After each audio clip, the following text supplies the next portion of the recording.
Bizni mamlakatimizni o'ziga xos tomonlari bor. Biz dengizdan uzoqdamiz. Shuning uchun siz agar O'zbekistondan boshqa mamlakatda yashasangiz, u yerdagi pediatr yoki neonatolog yoki terapevtingiz bilan maslahatlashasiz. Lekin O'zbekistonda yashaydigan ayollar uchun ichilishi, ya'ni hech kim bilan maslahatlashmasdan ichsa ham bo'ladigan vitaminlar bu faqatgina vitamin D va kaliy yodid preparati. Nima uchun aynan mana shu ikkita? Hozir tushuntirib beraman. Kaliy yodiddan boshlaymiz. Biz dengizdan uzoqda joylashgan mamlakat hisoblanamiz va bizning tuprog'imizda, havoyimizda, suvimizda yod moddasi yetishmaydi.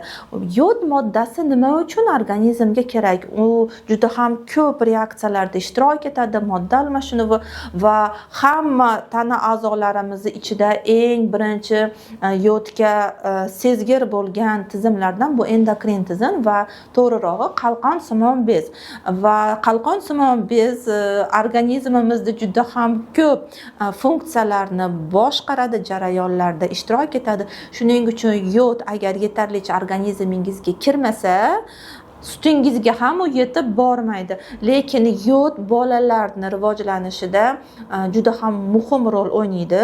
Avvalambor bu intellekt. Hamma